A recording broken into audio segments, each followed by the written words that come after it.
Mukunda jewellers సమర్పించు కార్తీక మాసం special episodes కి స్వాగతం. అమ్మా నమస్తే. నమస్తే అమ్మా. అమ్మా కార్తీక మాసం వచ్చేస్తోంది. అవునమ్మా. ఈ మాసం మొత్తం ప్రతిరోజు కూడా అంటే ప్రత్యేకించి పూజ చేసినా చేయకపోయినా మిగిలిన రోజుల్లో కార్తీక మాసం మాత్రం ప్రతిరోజు దీపం పెట్టుకునే అలవాటుని విధిగా కొంతమంది పెట్టుకుంటూ ఉంటారు కదమ్మా. ఈ మాసం యొక్క విశిష్టత. కార్తీక మాసం హరిహరులిద్దరికి ప్రీతిపాత్రమైంది. అంటే విష్ణువుకి శివుడికి. విష్ణువుకి ఇష్టం గనక లక్ష్మీదేవికి ఇష్టం, శివుడికి ఇష్టం గనక పార్వతీదేవికి ఇష్టం, శివపార్వతులకి ఇష్టం గనక వారి కుమారుడైనటువంటి కార్తికేయుడికి ఇష్టం. ఈ నెల పేరే కార్తీక మాసం, అంటే కార్తికేయుడికి సంబంధించింది. కృత్తికా నక్షత్రం ప్రధానంగా ఉండేటటువంటి నెల. పూర్ణిమ నాడు కృత్తికా నక్షత్రంలో ఉంటాడు సూర్యుడు, కనుక అటువంటి మాసం కార్తీక మాసం. కృత్తికా నక్షత్రం అగ్నితత్వానికి సంబంధించింది. ఈ నెలలోనే అగ్నితత్వానికి సంబంధించిన నక్షత్రం రావడంలో ప్రత్యేకత ఏమిటంటే ఇది ఎక్కువ చలి ఉండే కాలం. అవును, ఎక్కువ చలి ఉండే కాలంలో వేడిగా ఉండే నక్షత్రం ప్రభావం ఉంటే చక్కగా జీవులందరికీ సుఖం కలుగుతుంది. కనుక కార్తికేయుడిని ఆరాధించి కృత్తికా నక్షత్రాన్ని దర్శించుకున్న రోజు తత్సంబంధంగా దానికి సంకేతంగా దీపం పెట్టుకోవడం చాలా ప్రధానమైనటువంటి అంశం. కనుక ఈ నెలలో తప్పనిసరిగా చేసే పనులు ఏమిటి అంటే సూర్యోదయానికన్నా ముందే బ్రాహ్మీ ముహూర్తంలో చన్నీళ్లతో స్నానం చేస్తారు. తల మీద స్నానం చేయాలి. మాసమంతా చేస్తారు. సాధారణంగా వాటి కార్తీక స్నానాలు అని పేరు. అవునమ్మా. ఈ స్నానాలు సాధారణంగా నదుల్లోనూ చెరువుల్లోనూ బావి నీటితోనూ అట్లాంటి వాటితో చేస్తారు. ఎందుకు అంటే అగ్ని యొక్క లక్షణం వరుణుల్లో అప్పుడే ఉంటుంది ఈ మాసంలో. కనుక ఆ వేడిమి ఈ చలికి సరిపోయి ఆరోగ్యం బాగుంటుంది. ఇది మొదటి. ఆ తరువాత కార్తీక దామోదరుని పూజిస్తారు సూర్యోదయానికన్నా ముందు. తులసి దగ్గర దీపం పెట్టి తులసిని కార్తీక దామోదరుణ్ణి పూజిస్తారు. సూర్యోదయం అయిన తర్వాత చేసే పూజలన్నీ శివుడికి చెందుతాయి.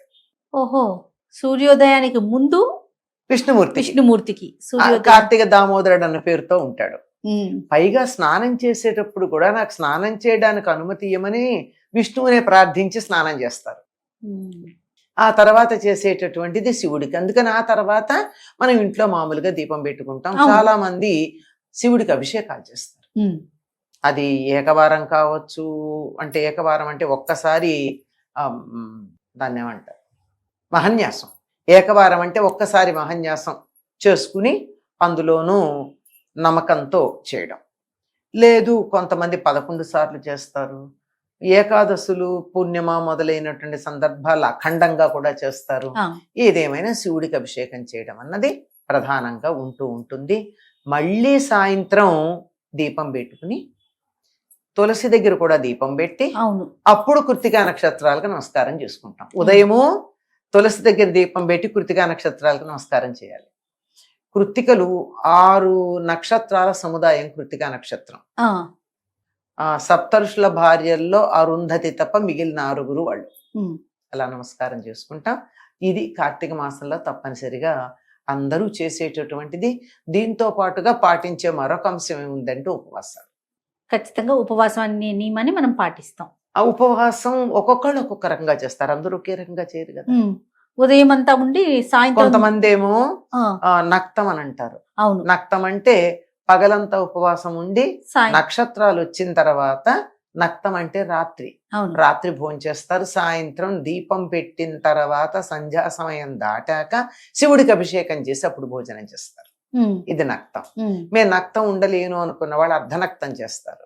అర్ధనక్తం అంటే 2:30-3 ప్రాంతాలు, అంటే సూర్యుడు ఇలా పడమట వైపుకి తిరగడం మొదలు పెట్టాక అప్పుడు అర్ధనక్తం చేస్తారు.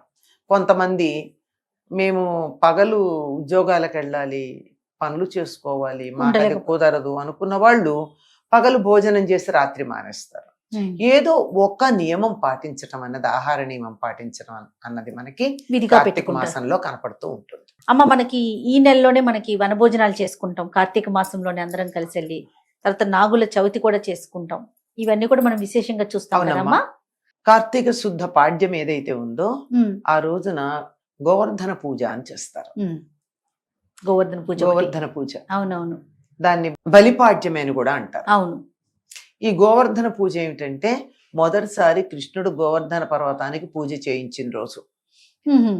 ఆ రోజే అందరినీ పిలిచి ఎవరిళ్లల్లో వాళ్ళు వంటలు చేసుకొచ్చి గోవర్ధన పర్వతానికి పూజ చేసి అందరూ తెచ్చిందంతా కలిపి ఆ చెట్ల దగ్గర ఆ కొండ దగ్గర తినమన్నారు.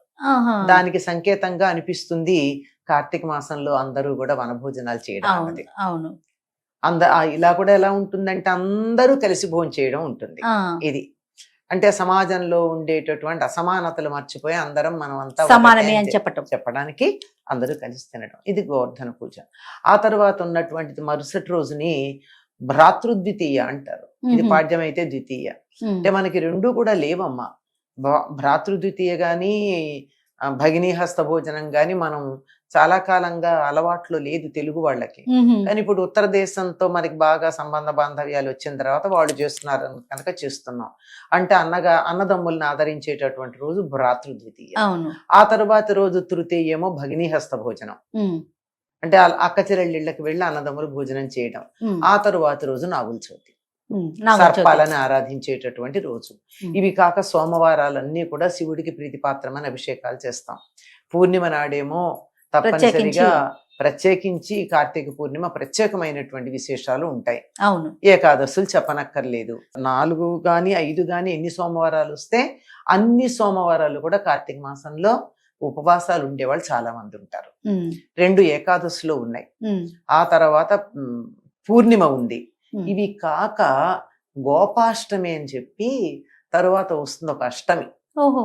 ఆ. ఆ రోజున మళ్ళీ గోవుల్ని ఎలా అంటే ఇంటి యజమానే గోవులకి సేవ చేయాలి ఆ రోజు. ఆహా. అది అలా అలాంటి కార్యక్రమం ఈ పూర్వకాలంలో జరిపేవారమ్మా. జరిపేవారు. ఓకే. అదే సో ఈ విధంగా కార్తీక మాసంలో ఇంచుమించుగా ప్రతిరోజు మనకు ఒక ఏదో ఒక విశేషం ఉంది, విశేషం ఉంది. ఏదో ఒక విశేషం చాలా ఉంది పరమ కార్తీక పవిత్రమైన మాసం. మాసం అనుకో. చాలా పరమ పవిత్రమైనటువంటిది. ఇప్పుడు ఏది చేసినా చాలా ఇదిగా ఉంటుంది. తైలే లక్ష్మి జలే గంగా ఉంటామని వాగ్దానం చేశారు. లక్ష్మీదేవి ఏమో నువ్వుల నూనెలో ఉంటానని, తైలం అంటే నువ్వుల నూనె, అందుకే నువ్వుల నూనె దీపాలు పెడతారు. అవును. గంగ ఏమో నీళ్లలో ఎక్కడ ఇన్ని నీళ్లు ఉంటే అక్కడ ఉంటానంది కనుక స్నానాలు దీపాలు చాలా ప్రధానమైనవి. తప్పకుండానమ్మా. నమస్తే. నమస్తే.